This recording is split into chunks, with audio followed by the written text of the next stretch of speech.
Nvidia just did something that makes most of the old assumptions about the chip industry obsolete. This isn't an incremental update or a speed bump on the same road. It's a change in who controls AI computing, who gets left behind, and what the next decade of the technology you touch actually runs on. $500 billion. That's what Jensen Huang just committed to manufacturing AI chips on American soil. Not a promise, not a roadmap slide, but a binding, already in motion infrastructure deployment that will make Nvidia the most vertically integrated technology company in American history. Call it what it is, a reshaping of the global technology order. So let's talk about what Nvidia actually announced, why it matters, and what it means for the chip market, for AI, and for every company trying to figure out where it fits in a world Nvidia is actively redesigning. To understand how big this moment is, you have to understand what Nvidia actually is now, because most people still think of it as a graphics card company. It hasn't been that for a long time. Nvidia started in 1993, making graphics processing units for gaming.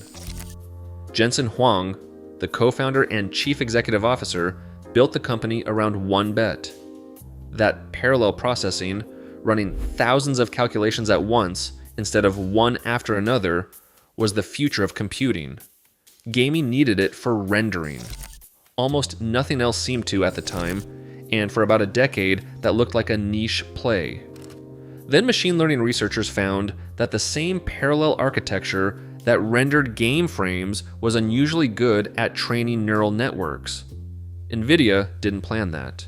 They had built the right architecture for a problem nobody had fully described yet, and that accident of timing is now a market capitalization of $3 trillion. The CUDA software platform, launched in 2006, is the main reason Nvidia's lead is so hard to close.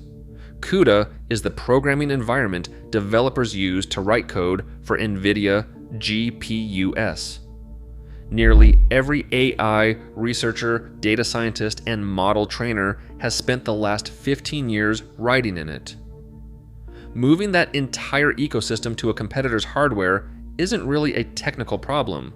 It's a cultural one, and cultural moats are the hardest kind to cross. Quick ask before we go deeper. If you're finding this useful, hit subscribe. Here's what Nvidia announced and why the scale of it is hard to process without some context. Nvidia is partnering with TSMC, Foxconn, and Wistron to build chip fabrication and AI supercomputer infrastructure across the United States. The total commitment is $500 billion over 4 years. That number only means something next to other numbers.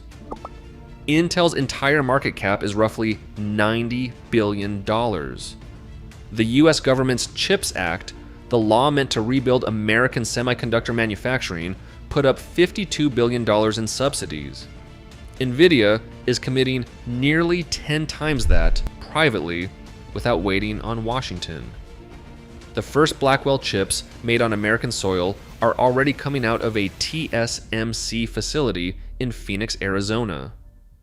A 3.2 million square foot Foxconn facility in Houston is being built specifically for Nvidia's GB200 NVL72 supercomputer rack systems, with production expected to reach full scale within 18 months.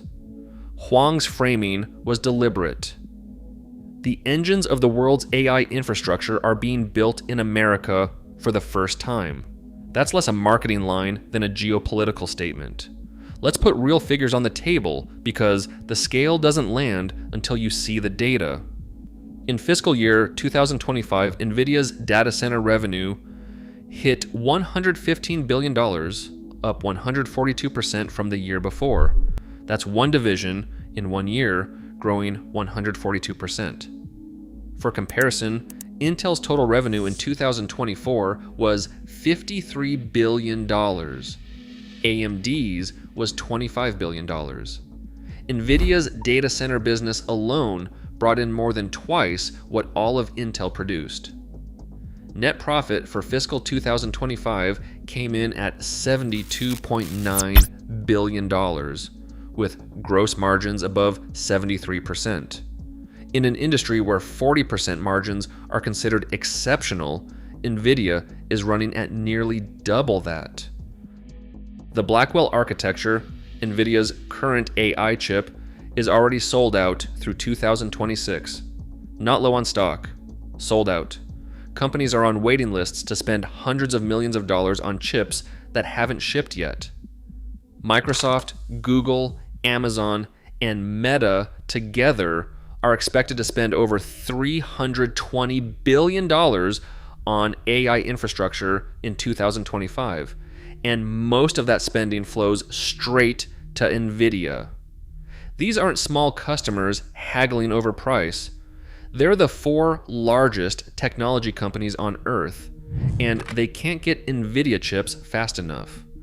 At that point, it's less a vendor relationship than a dependency. In March 2025, Nvidia announced its next architecture after Blackwell, Rubin. Rubin brings HBM4 memory, a new generation of NVLink interconnect, and a custom ARM-based CPU called Vera. The full Vera Rubin platform is expected in late 2026, with an Ultra variant in 2027. Look at the cadence. Hopper in 2022, Blackwell in 2024, Rubin in 2026, Rubin Ultra in 2027. Every 2 years, Nvidia ships an architecture that makes the last one look ancient. Intel has been trying to ship its Gaudi AI accelerator for 3 years. Gaudi 3 launched in 2024 with benchmarks that genuinely impressed analysts. Then, Nvidia launched Blackwell 6 months later, and Gaudi 3 suddenly looked a generation or 2 behind. That isn't a product problem so much as a compounding rate problem, and you don't fix a compounding rate problem by working harder. You fix it by building a different approach, which Intel is also trying to do, and which takes time they may not have before Rubin ships. AMD's Instinct MI300X is a real competitor. Analysts consider it the only GPU that legitimately competes with Nvidia's H100 for certain workloads, and both Meta and Microsoft have deployed MI300X clusters. But look at what AMD is actually up against. Not just the chip, but the ecosystem. 18 years of CUDA libraries, the software stack, the developer tooling, and the model optimization frameworks built for NVIDIA hardware. Every open source AI model from every research lab was trained on NVIDIA GPUs and tuned for NVIDIA. AMD can ship a faster chip. What it can't ship is 18 years of accumulated ecosystem, and that turns out to be the product that matters. Before we go further, if you've made it this far, you clearly care about what's actually happening in tech beyond the headlines. Hit subscribe and tap the notification bell. Now back to the part that should make every government on Earth uncomfortable. The $500 billion American manufacturing commitment isn't only a business decision, it's a direct response to a specific threat, and Huang has been unusually candid about it. Since 2022, the US government has imposed progressively tighter export controls on advanced AI chips to China. H100s are restricted, A100s are restricted. Nvidia built a downgraded H800 for the Chinese market, and that got restricted too. Then the A800 also restricted. At each step, Nvidia complied and lost a market generating roughly $5 billion a year. China accounted for somewhere between 20 and 25% of Nvidia's data center business before the restrictions. Here's the uncomfortable part. Chinese AI labs didn't stop. Huawei's Ascend 910C chip is now being benchmarked against Nvidia's H100. The performance comparisons are contested, but independent analysts are not dismissing it. DeepSeek, a Chinese AI lab released a model in early 2025 that matched GPT-4 class performance at a fraction of the training cost, running on restricted Nvidia chips that Chinese companies had stockpiled before controls tightened further. That news sent Nvidia's stock down 17% in a single day in January 2025.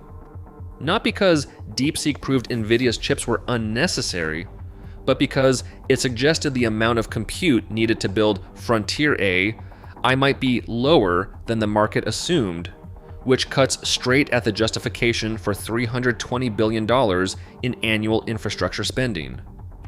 Nvidia's stock recovered. The question didn't go away. The push to build on American soil addresses a different risk: Taiwan. TSMC currently makes the large majority of Nvidia's most advanced chips in Taiwan. Any disruption to Taiwan's semiconductor industry for any reason wouldn't just hurt Nvidia, it would stall global AI development. Building fabrication in Phoenix and Houston is supply chain insurance at the scale of national security. Here's why this matters, even if you never touch a chip or write a line of code. Every AI product you use, from recommendation algorithms to voice assistants to document tools to search results to your bank's fraud detection, runs on computing infrastructure that Nvidia increasingly defines and controls. When Nvidia raises chip prices, cloud computing costs go up. When cloud costs go up, every company paying for AI capability passes that cost along, usually to you. When Nvidia's export controls keep Chinese labs away from frontier compute, it shapes which country builds the next generation of AI first. That isn't a chip story, it's a geopolitical one with economic effects that reach nearly every industry. And the companies squeezed hardest are not the ones without money. Google has been designing its own AI chips, the tensor processing units, for a decade, specifically to depend less on Nvidia. Apple builds its own silicon. Amazon has Trainium and Inferentia. Microsoft is developing Maya. Every major hyperscaler is spending billions trying to build a world where it needs fewer Nvidia chips. And Nvidia keeps shipping architectures far enough ahead that those in-house alternatives stay secondary. That is not really a competitive fight. It is closer to a structural condition. There are real risks here that deserve a straight answer instead of a wave of the hand. The DeepSeek efficiency question is not resolved. If frontier models can be trained at much lower compute cost than assumed, the explosive demand for Nvidia chips has a ceiling closer than the current backlog suggests. The hyperscaler custom silicon programs are real and funded. Google's TPU version 5 already handles a meaningful share of Google's AI workloads today. That is revenue Nvidia is not getting, and as those programs mature, the share of AI compute running on custom silicon will grow. The export control strategy has also created exactly the competitive pressure it was meant to prevent. Chinese companies that can't buy Nvidia chips have a very focused reason to build something that competes. In 5 years, the Huawei Ascend trajectory could look very different than it does now. Huang said something in 2024 that captures the company's position honestly. The more demand there is for AI, the more Nvidia chips get sold. That's true right now. It isn't guaranteed to stay true if the unit economics of AI shift underneath the current assumptions. But here's the counterweight. Nvidia has sat at the center of every major computing shift for 30 years. Gaming, deep learning, autonomous vehicles, large language models. They positioned for each transition before the market confirmed it was coming. And the $500 billion commitment is them positioning for the next shift before anyone has fully described what it is. That kind of institutional foresight isn't luck. It's a big part of what makes a semiconductor company worth $3 trillion. The Rubin rollout across 2025 and 2026 isn't really a question of if, it's a question of whether production capacity can match the demand that's already committed on paper. Every AI lab, cloud provider, and government building national AI infrastructure is running the same math. How many Nvidia chips can we lock in before the next architecture makes this generation secondary? That question feeds a loop where the committed demand justifies the $500 billion investment, and the investment in turn justifies more demand, and the whole thing keeps compounding. The chip market, Nvidia just announced, isn't the chip market that existed 5 years ago or even 18 months ago. It's a market where one company controls the architecture, the ecosystem, the software stack, the developer community, and now the manufacturing supply chain for the technology every other industry runs on. 5 years ago, that would have sounded like ambition. Today, it reads like a quarterly earnings report. If you liked this video, please subscribe and click the next video on your screen for another breakdown.